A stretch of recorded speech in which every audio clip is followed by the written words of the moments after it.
Hi guys, today we are going to learn about software development models. These models should be known to every software engineer.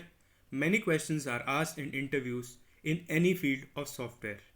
So let's get started. So here is the first model in front of us, that is Waterfall Model. Here in Waterfall Model, requirement analysis phase comes first, coming on to software design, that is architectural phase, then implementation, that is the coding phase, verification, that is the testing phase, and maintenance. So this process keeps on going as the software development takes place. Coming on to the steps or the points that are there. Waterfall model is a chronological phase with acceptability between phases. Importantly, it focuses on planning, time schedule, target dates, budget, implementation of entire phase at once, processes that are carried out by written document, formal reviews, approval or sign off. Sequential manner is the process in which it takes place. Rigidity of this model is not supported by organization, leading to disapproval or over budget. So most of the organization do not accept this model. Coming on to the next point, that is it is also known as linear sequential life cycle model. Coming on to the next model, that is the spiral model. So here as you can see, coming on to first, that is the here are the quadrants that are here in front of us. So the leftmost or the topmost is determine objective, then identify resolve risk, plan the next iteration, and development with testing.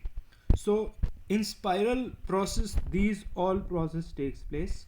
Risk analysis are there in the quadrants, then test plans are there in the quadrants, then implementation. So here you can see this process takes place in spiral manner. Here are the points of spiral model. Objectives, alternative, constraints of the iteration are determined. Alternatives are evaluated. Risks are identified and resolved. Development and verification of deliverables from iteration. Planning of next iteration. Also, risk-driven software development process model is the name of spiral model. So you can analyze it like determined, evaluated, identified, resolved, development, verification, and planning. So if somebody asks you, you can keep these points in front of your interviewer. Then it is V model. V model is the type of model where the phase goes parallel with testing phase, like requirement analysis goes parallel with acceptance testing, system design goes with system testing, architecture design goes with integration testing, module design goes with unit testing, and the coding phase. So coding will happen and these testing will take place. So here are the points of V model. V model is execution in sequential manner, also considered as extension of waterfall model, called as verification and validation model. In this model, development, that is coding phase, is in parallel relation with testing phase.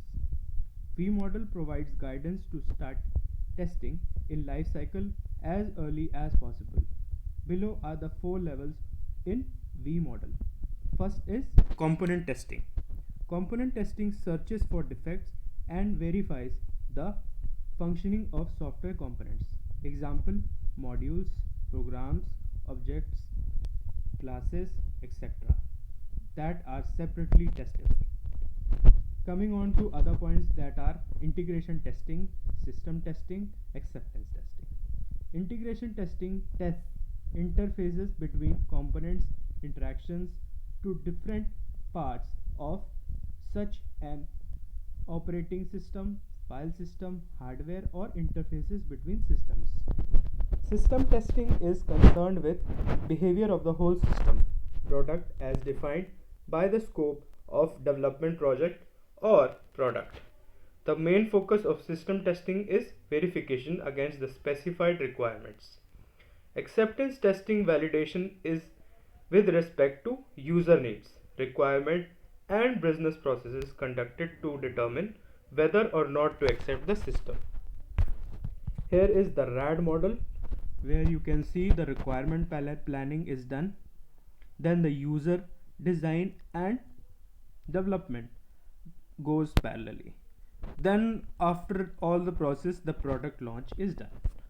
RAD models has its own points. It focuses on rapid and iteration development instead of large amount of upfront planning. Pre-planning is done, which allows software to write code much faster and requirement changes can be updated easily. Preliminary data models and business models are developed using structures. All the stages in software lifecycle are repeated iteratively. Technical design, statement and business requirement are used for construction. Coming on to the agile model. So as we can see, we are having the plan, then the design, then the development, then test, release and feedback. So the iteration or the sprint, as we can say, goes like this: plan, design, development, test, release and feedback. So in each sprint these steps takes place. So mainly these steps are taken place, and most of the companies or the organization uses this model to keep their process going and the development goes side by side. So agile model is a combination of iterative and incremental model. It focuses on code implementation rather than design or architecture. Customers are completely involved in project development phase. Changes are welcomed from customer. Agile developers encourage documentation being the intrinsic part of system. Types of agile computing are extreme programming, Scrum, Kanban or lean startup. So thank you so much guys. I hope you like it. Thank you.